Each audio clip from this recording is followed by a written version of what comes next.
Boa tarde a todos. Então, pessoal, nós vamos iniciar mais um sábado de estudo do Gênesis, agora fazendo a revisão dos capítulos que nós já vimos. Hoje continuamos a revisão do capítulo 4. Cumprimentamos também aqueles que nos acompanharão aí pela internet, no canal do YouTube da Casa do Caminho. E para dar início ao nosso estudo de hoje, a nossa irmã Marilaca vai fazer a prece inicial por todos nós. Senhor Jesus, é com o coração cheio de alegria e de fé que eu agradeço a oportunidade de todos nós estarmos aqui reunidos para mais um aprendizado do livro da Gênesis, que tanto nos engrandece, e rogo a vós que nos capacite para um bom atendimento, para que assimilemos cada palavra que aqui for dita, de todo o nosso coração. Aumente a nossa fé, que nos abençoe hoje e sempre. Que assim seja. Que assim seja. Pessoal, nós começamos então a revisão do capítulo 4 na última semana. Hoje é nossa ideia, né, terminar ela. Nós começamos aí discutindo sobre os dois personagens principais, Caim e Abel. E muito importante nós entendermos então o Caim e Abel, eles sendo filhos, né, de Adão e Eva, simbolizam para nós então as ações que nós geramos através da razão e do sentimento. Porque se o homem representa a razão, no caso a figura do Adão, né, masculina, e a mulher representa sentimento, a figura de Eva, né, sexo feminino, nós entendemos então que os filhos de Adão e Eva, na nossa simbologia espiritual, na nossa perspectiva, né, espiritual e também evolutiva e psicológica, nós entendemos que Caim e Abel são símbolos daquilo que a nossa razão e o nosso sentimento geram. Além disso, Caim e Abel também representam a dualidade. Então, a partir do momento que o homem e a mulher sucumbem ao pecado, ou seja, introduzem o mal no mundo, também introduz a dualidade. O mundo que antes era bom passa a ser dividido entre bem e mal. E o Caim, nós já vimos no estudo da última semana, vai representar então essas nossas ações negativas, e o Abel vai representar as nossas ações positivas. Nós vimos aqui que mais do que o homem fazer o mal, o homem aí no caso, o ser humano, né, fazer o mal, ele gostou, preferiu o mal em relação ao bem. Isso porque o Caim é o primogênito. Ele é o primeiro a nascer, como se a nossa preferência fosse por ações negativas. Isso também, embora seja uma afirmativa dura, representa a realidade do mundo de provas e expiações, que é um mundo onde o mal ainda sobressai em relação ao bem. Nós vimos que a Eva festejou, né, louvou aqui, quando o Caim nasce, como se fosse um preferido, né, como se fosse motivo de festa. E já o nascimento de Abel foi algo bem mais discreto, né? E aqui fala para nós que o Caim foi lavrador da terra e o Abel pastor de ovelhas. Nós vimos então o significado desses dois nomes. O Caim é obter, adquirir, possuir, representando o materialismo. E Abel significa sopro, névoa, respiração ou vapor, trazendo mais para nós uma perspectiva espiritual. Nós vimos que o bem é definido, né? Ele não deixa dúvida. O Abel era pastor de ovelhas e o Caim, lavrador da terra. Mas o que ele lavrava na terra? Né? qual que foi aí, qual fruto ele trazia, lavrando a terra. Então, nós vimos essas duas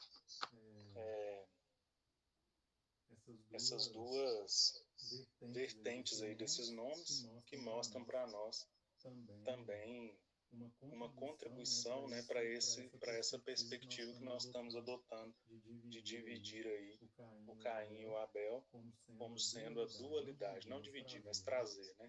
Eles como a dualidade, um representando as ações positivas, no caso o Abel, e as ações negativas, o Caim.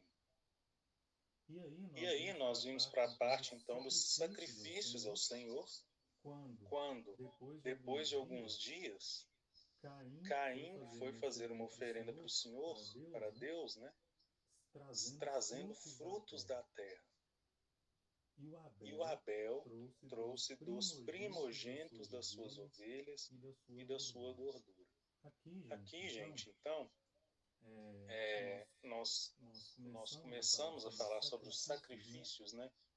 E sacrifício, ele antes era tido, né, como uma prática religiosa de agradar a Deus. Então ofereciam-se coisas. Acho que isso é bem entendido aí por todos nós. Mas hoje, à luz do Espiritismo, nós sabemos que o sacrifício ele deve ser algo que vem do nosso coração. Ele precisa ser do nosso esforço. Se Deus é o Criador de tudo, né, de todas as coisas, de todos os seres, quando a gente oferece para Deus sacrifícios animais, na verdade nós estamos tirando a vida de um ser que Deus deu a vida. Então, através da fé raciocinada, a gente sabe que esse tipo de sacrifício de animais, principalmente, né, em tribos selvagens, já houve casos até de sacrifícios humanos. Isso não faz sentido com a criação, com a criação de Deus, né? Mas aqui nós estamos falando de um ritual muito aceito à época, muito aceito no judaísmo. Então, o Abel, né, ele sacrifica animais e o Caim leva frutos da terra. Se a gente olha assim dessa perspectiva, né, de que matar os animais é algo desagradável, essa passagem fica estranha, porque o Caim levou frutos da terra, né? Então a gente imagina ele levando ali frutas, legumes, vegetais em geral, que embora tenham vida, né, a nossa consciência fica mais tranquila, por exemplo, de arrancar um matinho do que de tirar a vida de um animal, de apanhar um fruto do que de tirar a vida de um animal. Mas é interessante porque Deus atenta-se, chama atenção, né, se agrada da oferta de Abel. Então aqui nós precisamos entender e levar buscar o entendimento dessa passagem com o costume da época. Tá? O costume da época, um sacrifício de ovelhas e principalmente dos primogênitos, os primeiros filhotinhos de ovelhas, ele era visto como um sacrifício válido, como um sacrifício nobre. Porque aqui, gente, era um desapego material. A ovelha, né, valia dinheiro. Sacrificava-se a carne, utiliza-se, né, da ovelha a carne, a pele, a gordura, os cascos, até os ossos, se for para fazer algum tipo de artefato. Então, a ovelha tinha muito valor material. Sacrificar uma ovelha era perder dinheiro, né? Ou seja, era um prejuízo material, mas era também um desapego. E queimar a gordura era algo muito comum nos sacrifícios, queimar a gordura dos animais, porque era como se se aquela prática, né, conectasse com Deus. Sempre que queimava-se coisas, acreditava-se, né, em alcançar os céus através ali da fumaça, do cheiro, né, por isso os incensos. Era como se levasse os pedidos, eles tinham essas místicas. Então, queimar a gordura também era um sacrifício nobre. Para quem está aí no estudo há mais tempo, quando a gente pegou essa parte, né, nós vimos detalhadamente que era um sacrifício muito bem aceito na cultura judaica. Agora, em contrapartida, frutos da terra, aqui, embora, né, não deixa, de novo, o mal, ele não deixa claro as coisas. Quais frutos que foram? Não tem. Pode ter sido legumes, pode ter sido vegetais, pode ter sido hortaliças. E qualquer um desses é de valor inferior, valor material, né? Porque acha em qualquer canto, né? Em qualquer árvore. Então, isso aqui não era considerado um desapego material, principalmente para quem tinha muitas posses, né? Agora, se a pessoa tivesse uma maçã e fosse aquilo ali para ela sobreviver durante o dia, matar a fome, e ela oferecer a Deus, aí, claro, já era um desapego material, né? Uma amostra de fé. Mais do que esse valor material, gente, quando nós falamos de fruto da terra, e Caim também é o materialismo, isso simboliza para nós exatamente as coisas materiais. Inclusive a terra aqui, tanto sendo solo, aqui é minúsculo, então é o solo, né? Tanto sendo o nosso planeta, quando a gente entende isso aqui, né, a gente pode traduzir assim: o Caim ofereceu frutos materiais. E o Abel, né, por causa inclusive da queima da gordura aqui, né, ele ofereceu um sacrifício nobre, um sacrifício material, um sacrifício espiritual. E isso tem consequência, né? Para Caim e para a oferta, Deus não atentou. Mas para a oferta de Abel, Deus atentou. Na nossa vida também é assim, porque Deus atenta, né? Ele dá atenção para aqueles sacrifícios nobres e espirituais. Não adianta eu querer agradar a Deus com uma perspectiva material. Tudo que é agradável a Deus é numa perspectiva espiritual. Tá? A gente precisa, né, pessoal? Não estou falando de um desapego material completo e irresponsável. A gente precisa das coisas materiais. E através delas a gente exerce o nosso trabalho. Mas os sacrifícios mais agradáveis a Deus, eles são vindos de dentro de nós, né? A gordura, olha só, ela está entre a pele, né, e os músculos e os ossos. Então ela é algo de dentro. Ela não é coberta pela questão material. Ela é da essência. Então, os sacrifícios aí, os sacrifícios reais, né, são aqueles que vêm de dentro de nós. Alguém quer comentar algo? Ô Tiago, então quer ver se eu entendi. Que o Caim já nasceu com a mal tendência de ser mal? E o Abel já nasceu com a tendência de ser bom? E por que a mãe valorizou mais o nascimento do Caim, que era mal, do que o do Abel, que era bom? Vamos lá. O Caim e Abel, né, se a gente pega eles como personagens, como homens, né? O espírito ele não é criado mal. Deus não cria a gente mal. Cria todos simples e ignorantes.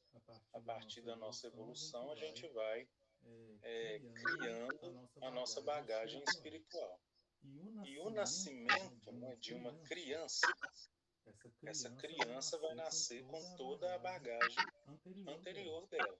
Então, por exemplo, o Caim, né, se a gente está pegando ele como ser humano, né, se o Caim tem uma bagagem espiritual é, anterior ali de praticar muito mal, ele nasce já com essa tendência.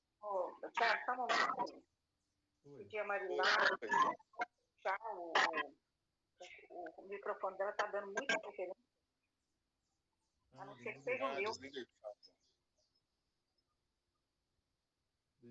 Beleza.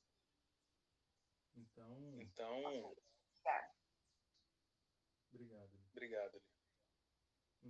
Então, pegando, né, como espíritos, como seres, o Caim ele nasce com uma tendência ao mal por causa das experiências anteriores dele mesmo. Não é que o Adão e Eva fez ele mal, e nem Deus fez ele mal. E o Abel a mesma coisa. Se ele já está mais inclinado para o bem, é por causa das experiências anteriores dele como espírito. Se a gente estiver considerando eles como personagens, mas aqui, de novo, Caim e Abel representam as nossas ações. Então, Adão e Eva é razão e sentimento, tá? E Caim e Abel são frutos da razão e sentimento. O que eu quero dizer com isso? Por exemplo, né, se eu, Tiago, que sou um ser dotado de razão e de sentimento, faço uma ação negativa, é como se eu estivesse gerando um Caim.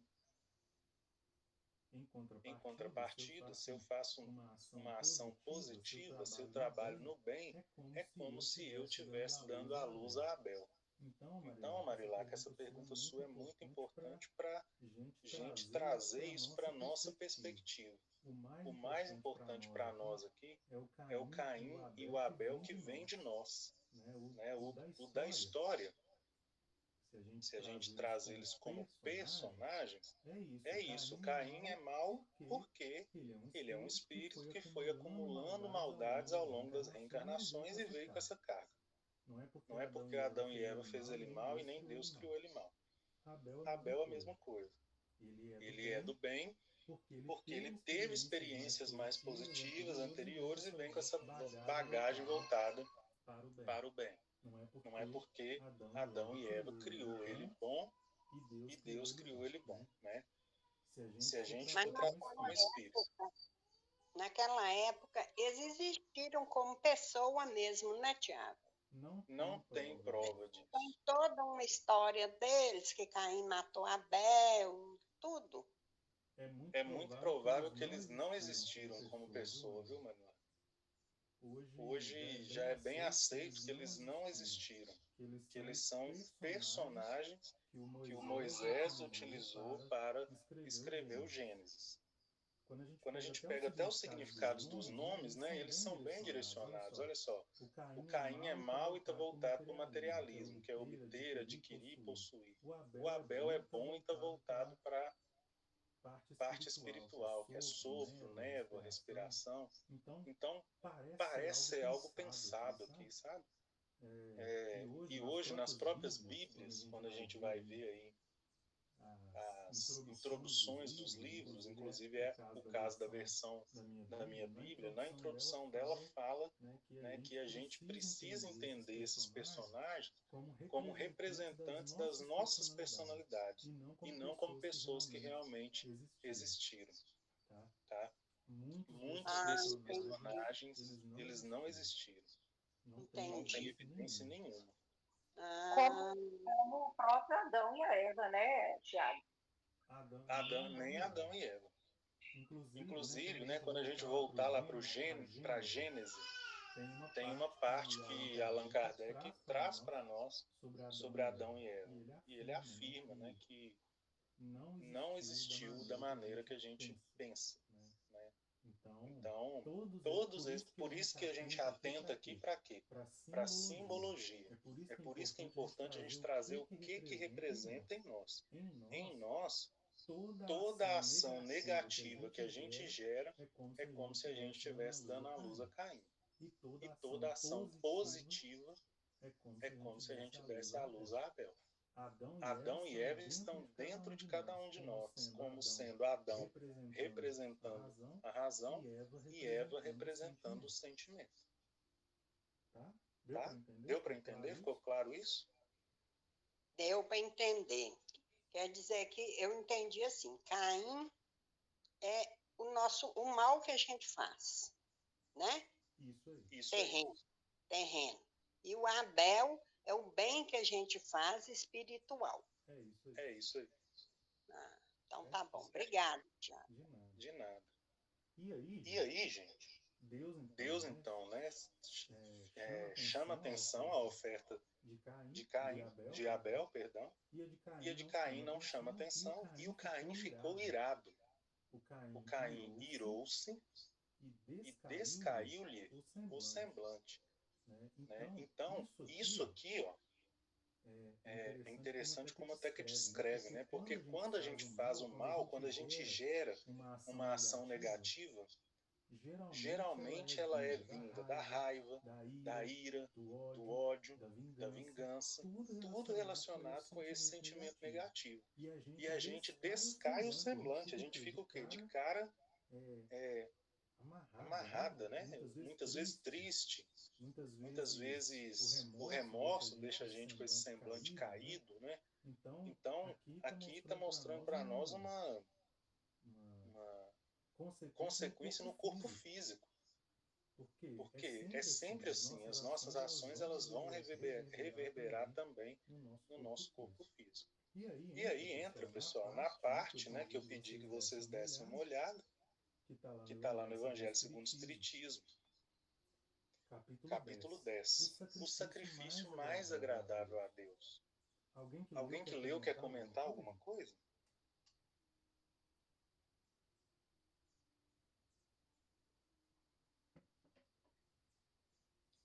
Aqui traz, né, para nós uma passagem do Evangelho de Mateus.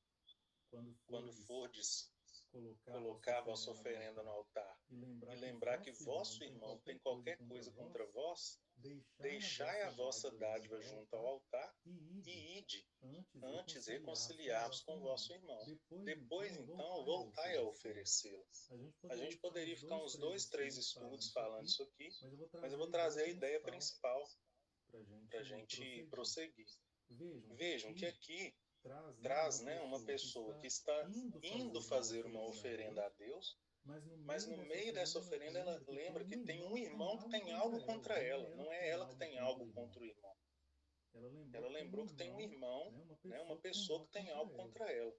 Jesus recomenda, deixa a dádiva perto do altar e vai reconciliar com seu irmão. Chama atenção porque a gente aqui acharia, né, que a obrigação seria do outro ir, né, se o outro tem alguma coisa contra nós, ele nos procurar para resolver. Mas aqui não. Né? Se a gente está querendo se conectar com Deus, né, oferecer algo a Deus, mas tiver algum irmão que tem qualquer coisa contra nós, Jesus orienta. Volta, reconcilia primeiro com seu irmão e depois vem para fazer a oferenda. Por quê, gente? As relações de inimizade, de sentimentos negativos, de desentendimentos, elas são uma via de mão dupla.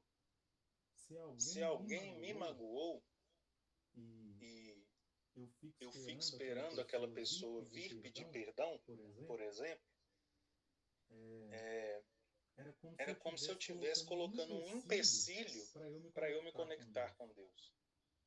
Para conectar-se com Deus, precisa de tudo que for material estar resolvido.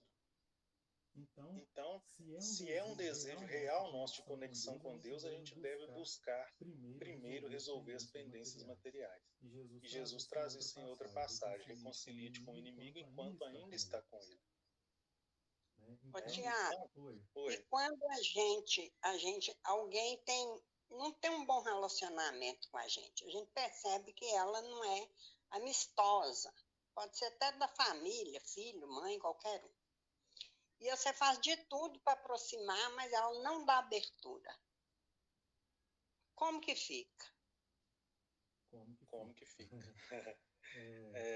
Aqui, né, gente, quando tem esse tipo de afirmativa de Jesus e a gente traz isso à luz do Espiritismo, no Espiritismo, o que a gente entende disso aqui né, se a pessoa que lembrou, né, que tem algum irmão que tem algo contra ela, é porque isso ainda está na sua consciência, sendo cobrado. Então, ela precisa voltar e reconciliar. Esse reconciliar significa ficar com a consciência tranquila. Porque também, né, Marilá, que a gente não pode ficar ali perdendo tempo, vamos dizer assim, com aquela pessoa que ela está impetrada ali no ódio e não dá abertura nenhuma. Mas a gente precisa, pelo menos, tentar. A gente A precisa gente precisa tentar até até a nossa consciência ficar ficar tranquila e falar, eu fiz tudo que eu poderia ter feito. Agora é eu e Deus. E ela e Deus. Né? Mas o importante é fazer a nossa parte. Porque tem vezes que a gente nem tenta, né? Então, o chamado de Jesus aqui é para isso. Para a gente fazer a nossa parte. A gente reconciliar. Reconcilia com o vosso irmão. Se o irmão querer reconciliar com a gente, está tudo certo. Mas o importante é a gente reconciliar. Aqui mostra uma pessoa que a consciência, né, pesou, porque ela estava indo para o altar, mas lembrou do irmão. Quer dizer, tem alguma pendência. Deu para entender? Deu muito. E Allan Kardec vem explicar isso para nós, ó, no 8. Quando diz, ide reconciliar-vos com vosso irmão antes de depor a vossa oferenda no altar, Jesus ensina que o sacrifício mais agradável ao Senhor é que o homem faça do seu próprio ressentimento. Que antes de se apresentar para se pôr ele perdoado, precisa haver perdoado e reparado o agravo que tenha feito a algum de seus irmãos. Então aqui é a perspectiva do perdão. Né? Quando a gente vai fazer uma oferenda a Deus, oferecer alguma coisa a Deus, é com interesse. No caso aqui de Caim e Abel também era, porque os sacrifícios eram pedindo algo em troca ou em troca de alguma coisa que a gente fez. Né? Quer dizer, de alguma forma a gente está querendo a atenção, o perdão de Deus. Né? Só que ir pedir perdão a Deus sem ter perdoado está mostrando que a gente ainda está sendo tomado pelo orgulho e pelo egoísmo. Então é preciso voltar e perdoar. E reparar o agravo que tenha feito. Então é voltar, né, e falar com essa pessoa, se eu te fiz alguma coisa, me perdoa, eu quero seguir, eu quero melhorar. E deixar também a pessoa ter o livre-arbítrio dela. Só que detalhe, né, gente? Imagina que a gente foi a pessoa magoada e a gente volta com essa atitude nobre de pedir perdão e de tentar reparar. Eu tenho para mim, né, se eu fosse apostar aqui, ó, se dá mais resultado de reconciliação ou da pessoa que a gente foi reconciliar, manter o ódio, eu acho que dá mais caso de reconciliação, porque o perdão ele vai gerando essa corrente do bem, tá? Então é bem provável que a situação se resolva. Vão ter alguns casos que não, mas em outras situações sim.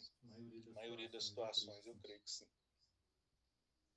Então, aqui é uma abordagem rápida do sacrifício mais agradável a Deus. É aquele que vem do ressentimento.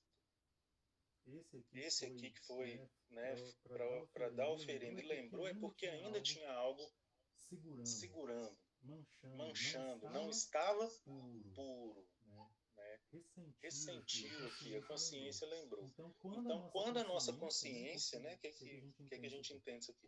Quando a nossa consciência cobrar, a gente precisa resolver antes de ir conectar com Deus. Esse é o sacrifício mais agradável a Deus, quando a gente faz da nossa própria consciência e do nosso próprio ressentimento.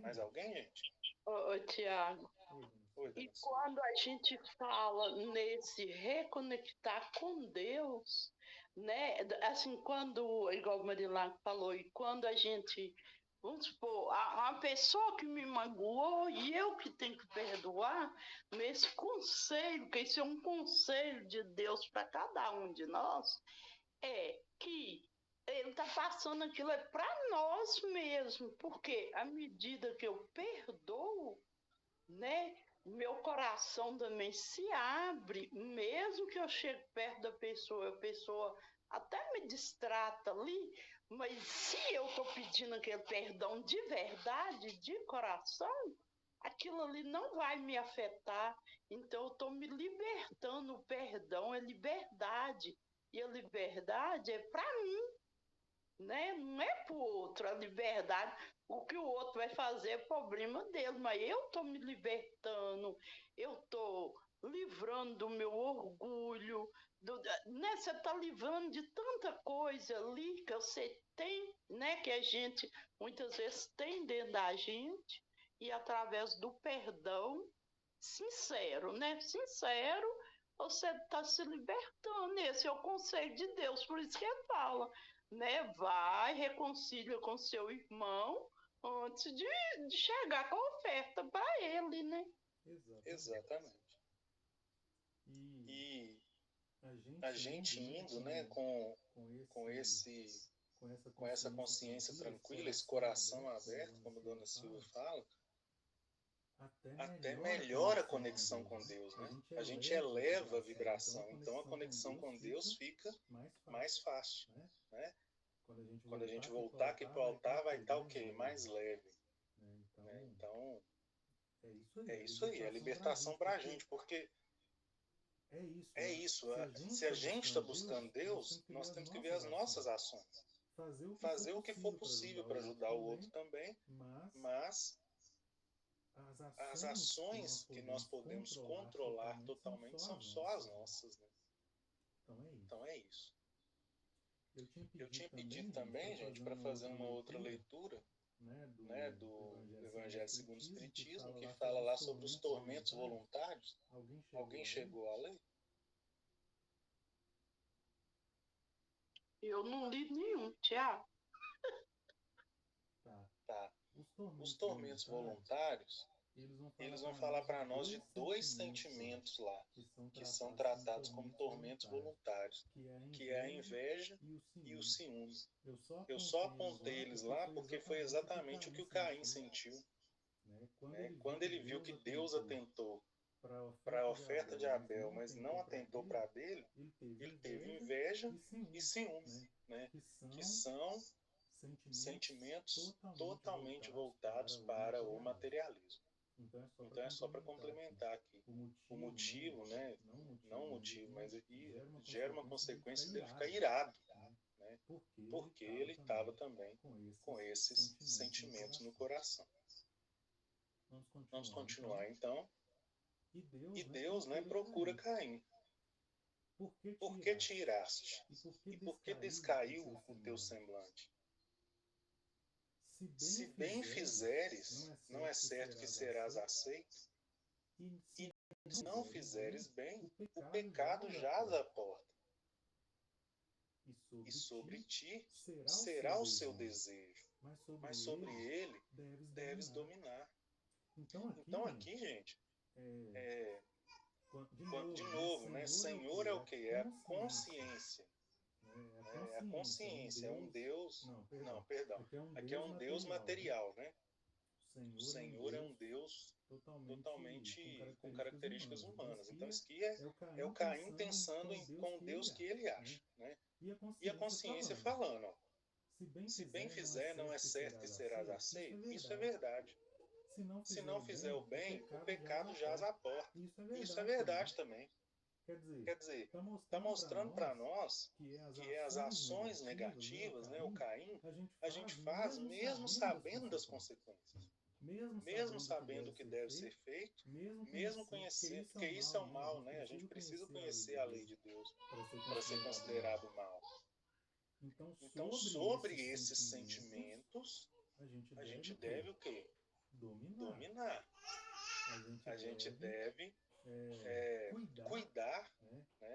Ou seja, aqui, se tiver aí algum ressentimento, alguma mágoa, vai lá e reconcilia. Quer dizer, domina o sentimento. Dominar o sentimento é o quê? É a razão tomar as rédeas.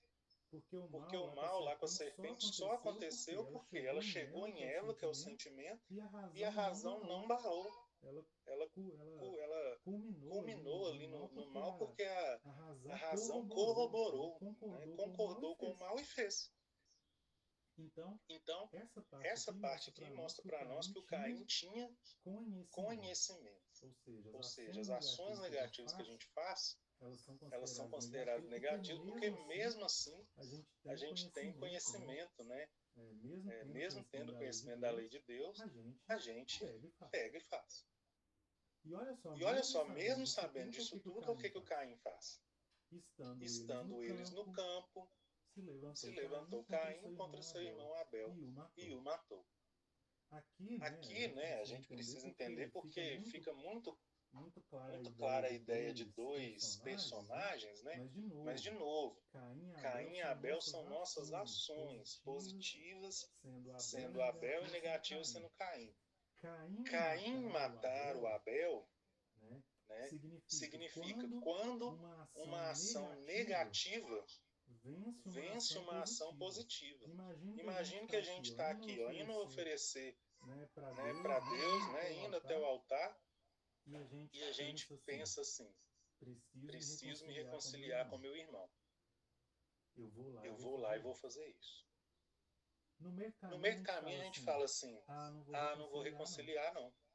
Ele que fez, ele se vira, é eu e Deus, e não vou reconciliar e tal. É o Caim matando o Abel. Tá? E veja, para o Caim matar o Abel, ele leva para o campo. O campo é o quê? É material. Então significa que as nossas ações positivas são mortas pelas ações negativas quando a gente leva isso para o campo material. Eu vou numa seita religiosa, né, eu me torno, por exemplo, vamos supor, né, um palestrante. Começo a falar de Deus, falar do espiritismo, e aí é como se o Abel tivesse vivo, né? Eu trazendo a palavra de Deus, fazendo coisas boas, é o Abel vivo. Aí eu começo a pensar assim: nossa, eu podia começar a cobrar para fazer isso aqui, para enganar os irmãos, falando que através que o passe ali, se ele pagar mais caro, vai ser melhor e tal. E eu começo a fazer isso. É o quê? É o Caim matando o Abel. E ele mata porque ele leva para o campo material. Toda vez, então, que eu pego uma ação positiva, espiritual, e tento materializar ela, trazer ela numa perspectiva de lucro próprio, né? É o orgulho e o egoísmo que está me dominando. E aí é o Caim matando o Abel. Vocês percebem então, gente? O Caim e Abel, ele está dentro de nós? Eu vou... Tiago. Oi, dona Silvia. Assim, você falando aí, eu pensando. Esse Abel é que realmente ele está dentro de nós. Esse Caim me dá uma sensação que ele está fora. Ele só vem quando tiver a vibração. Eu tô com minha vibração boa. A hora que eu faço alguma coisa, sei lá, negativa, aí aquilo negativo me pegou. Mas eu tenho dentro de mim esse Abel. O Caim é que não está dentro de nós. É assim, né? Não, sei lá. Quando a gente fala do Caim, dona Cida, e Abel, a gente está falando da dualidade no mundo. O Caim e o Abel, eles surgem, né, porque o homem praticou o mal. Então, o Caim, ele é um mal que está dentro de nós. Ele pode sim, né, através da vibração, se a gente cai ali tanta vibração e a gente entra em sintonia com coisas exteriores, né, sejam obsessores, espíritos que se comprazem no mal, ou outros Caíns de outras pessoas, né, a gente potencializar o mal. Mas o espírito, né, o Caim, ele é extinto de nós só quando a gente torna espírito puro. Tá? O Caim, porque se a gente coloca o Caim fora de nós, era como se toda ação negativa viesse, porque um agente externo a nós nos obrigou a fazer. Né? Agora, o mal não, ele é escolha nossa. Para ser considerado um mal sob a nossa responsabilidade, ele é uma escolha que vem de nós. O Caim é quando eu raciocino, né, quando eu estou com um sentimento impuro, raciocino naquele sentimento e pratico uma ação negativa. Eu estou dando à luz a Caim. Como Caim e Abel são ações, né, eles são frutos da razão e do sentimento. Então, toda vez que eu penso em fazer o bem, mas eu vou lá e faço o mal, faço alguma coisa que me impede de fazer o bem, eu estou gerando um Caim. E esse Caim, né, agora eu entendo, para o Caim nascer, né, necessariamente ele mata o Abel, né, trazendo da nossa perspectiva. Agora, eu acho que eu entendi um pouco o que a senhora quis dizer, porque quando a gente fala do bem, né, que vem de Deus, sim, ele está dentro de nós, porque Deus nos criou, né, para o bem, nos criou sem maldade. Só que a gente foi adquirindo essa maldade, né, e deixar essa maldade de lado, se libertar dela, é exatamente tornar-se espírito puro. O espírito puro, né, ele não tem a razão inoperante nem o sentimento impuro. Ele tem sentimento puro e razão operante. Aí ele não vai dar mais a luz a Caim de jeito nenhum. Ele dá a luz só a Abel. É por isso, né, que o que representa o sentimento puro é Maria. E o que representa a razão operante é José. Esses dois juntos, eles dão a luz ao Cristo, a Jesus. Não tem dualidade, eles dão a luz só a uma coisa boa, que é Jesus. Deu para entender? Deu sim. Deu sim.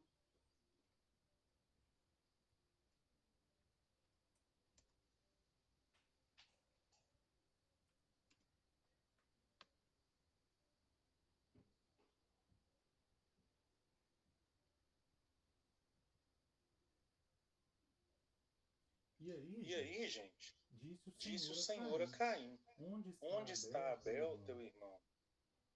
E ele disse: não sei. Sou eu o guardador do meu irmão? Aqui então é o quê? De novo, a consciência, né? Aquela morte que nós vimos lá do Abel é quando uma ação negativa vence uma ação positiva. Isso tudo a consciência pensando. E aqui de novo, onde está Abel? Cadê a ação positiva que a gente ia fazer e não fez? Né? Não sou eu o guardador. Quer dizer, não sei. Sou eu guardador do meu irmão? Né? Isso aqui é como se Abel estivesse dando uma má resposta para Deus. Né? Eu que tenho que saber do bem? E quando a gente está propício a fazer o mal, é assim. né? A nossa consciência cobra e a gente fala, não quero saber, fiz mesmo, né? E depois a gente arrepende. Então aqui é uma reflexão, né? Depois de ter feito mal, a dúvida, né? A consciência de Caim cobrando, cadê o bem? E ao mesmo tempo falando, não sou eu que sou responsável por esse bem. Agora olha a diferença, gente. Aqui, ó, disse Deus. Não é Senhor, é Deus. Aqui não dá margem de dúvida, né? Deus é o quê? É o Pai poderoso. Então isso aqui é uma lei natural, é uma lei divina, não é coisa do homem, não é Senhor Deus, não. Aqui é Deus, inteligência suprema e causa primária. É um momento que a consciência de Caim, né, a lei de Deus desperta na consciência e a gente entende que a ação negativa não deveria ser feita e raciocina. A voz do sangue do teu irmão clama a mim desde a terra. Né?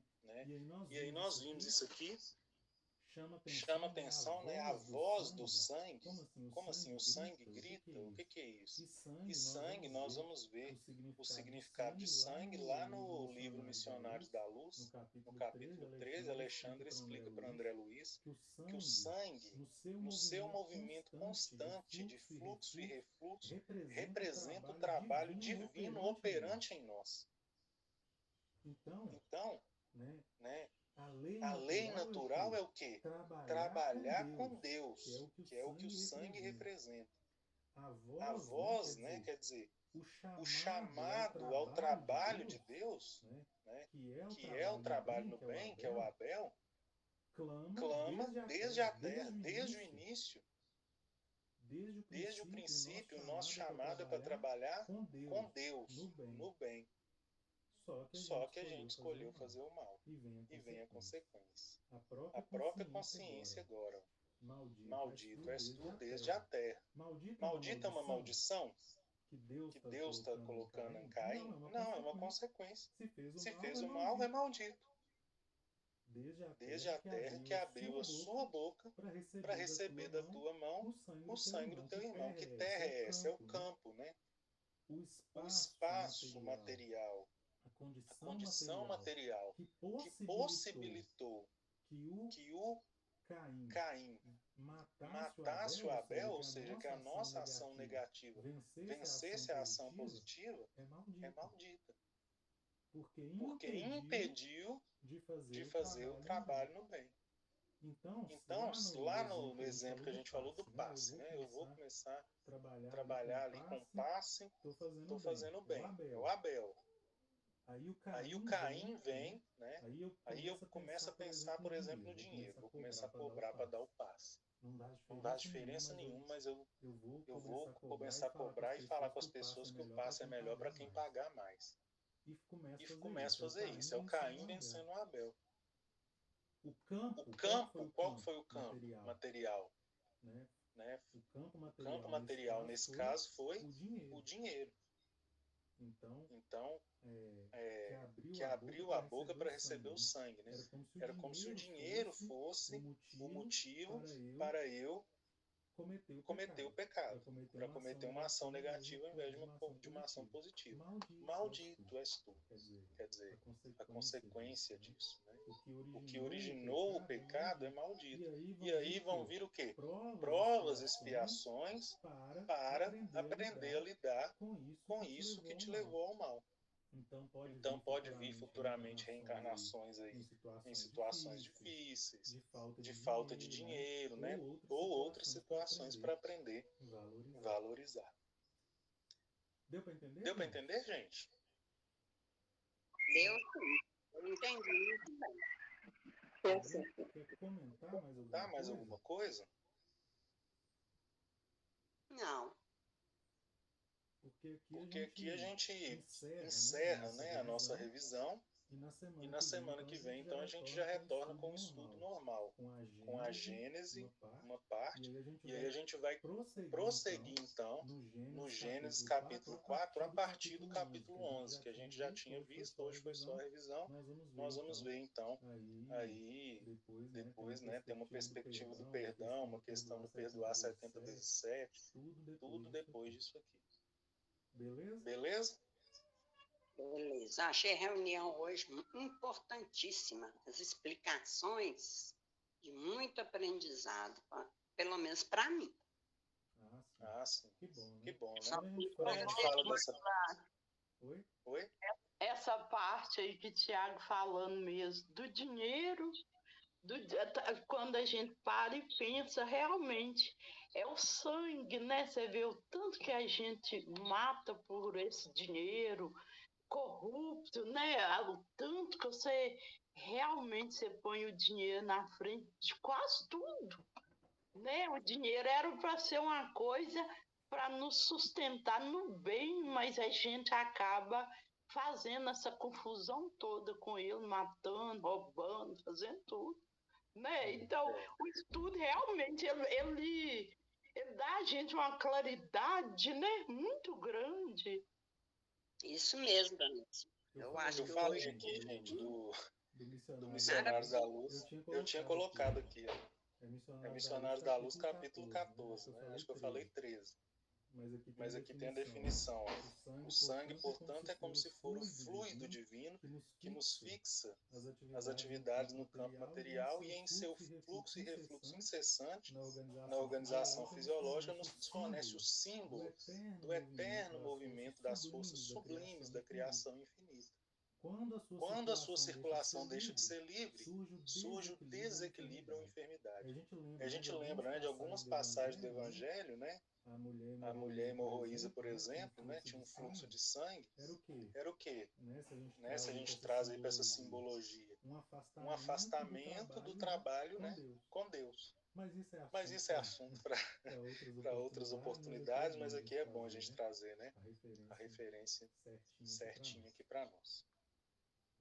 Vamos encerrar então com a nossa prece, já deu o nosso horário. Realmente, né, gente, essa parte ela chama muita atenção e traz muito aprendizado, porque ela reflete muito no nosso dia a dia, né? Do capítulo 3 para frente, principalmente o Gênesis começa a refletir muito no nosso dia a dia, porque traz, né, a dualidade. E a dualidade é uma característica do mundo, né? Dividido entre bem e mal.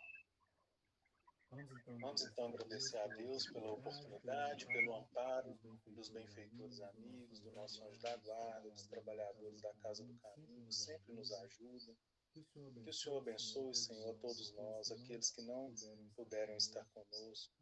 Abençoe também todos os irmãos que vão estar nas festas do Carnaval, que são propícias muitas vezes aos desequilíbrios, mas que a sua paz e a sua tranquilidade possa reinar em todos os locais. Que o Senhor nos abençoe também, para que possamos seguir com a fé, com segurança e colocar em prática tudo que nós aprendemos aqui hoje. Ser conosco, Jesus, hoje e sempre, que assim seja. Obrigado, pessoal. Assim seja. Tudo de bom e até semana que vem. Nós é que temos que eu tenho que agradecer muito. Foi muito válido o estudo de hoje, adorei. Não vi nem o tempo passar. Obrigado. Até semana que vem, gente.